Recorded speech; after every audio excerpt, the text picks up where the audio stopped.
what would you say is the thing about dwelling in the Word that makes people able to converse with one another so easily?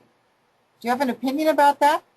Yeah, my experience from a number of contexts where we've been using the dwelling in the Word method is that people become confident about speaking about the Word because we create a context where they are exposed to two very listening ears, and they're not afraid of being interrupted, or they're not afraid of being condemned for what they're saying, and that gives them a confidence about speaking. And then I also think that this idea of both speaking and then after that you listen creates a situation where you feel, well, I'll be listened to and I'll listen, and that makes sense to people.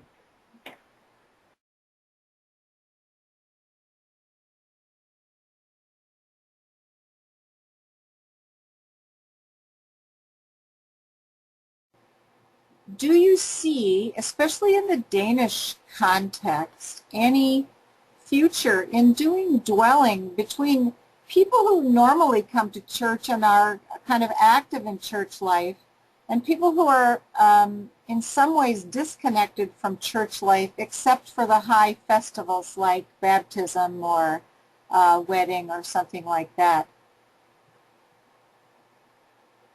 I think dwelling in the Word can be used in many different contexts, and also can be used in contexts where you bring together people who are very familiar with the church and people who are not so familiar with the church, because you set a framework where there are no right or no wrong answers, and where all opinions are accepted, and where you are not interrupted, where you're not corrected, and where you feel that what you think is okay, and that helps people to feel at ease.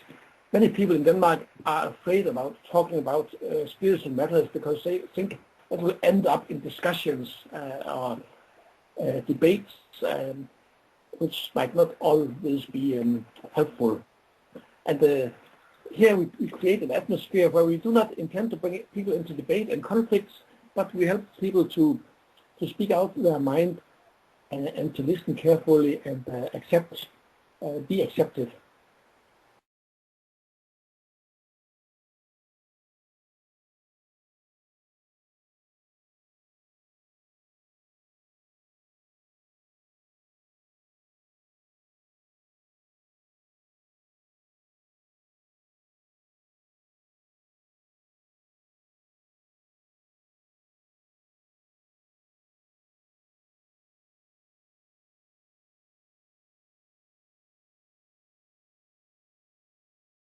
And very often when we discuss spiritual matters or even existential matters, people will keep quiet and look to the pastor.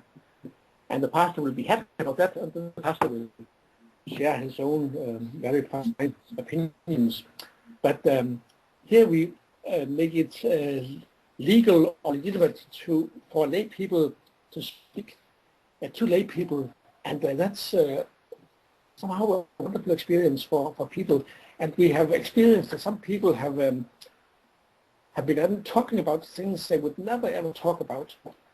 And I remember one occasion where we were doing this dwelling in the Word, and I said, now we should stop the sharing after the listening period.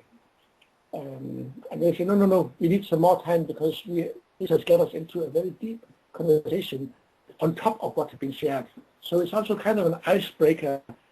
And I have also experienced that sometimes things that have been talked about in a dwelling session were brought up again in the business session of the meeting afterwards, and it was referred to as something that they all had been talking about.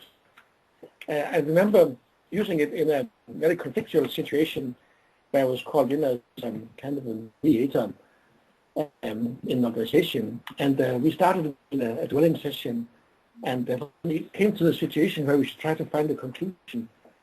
Some of them said, well, we had this thing from this verse from, it was also Luke 10, and then they used that in trying to come to a common understanding. So this is also something you can see. We have a common frame of reference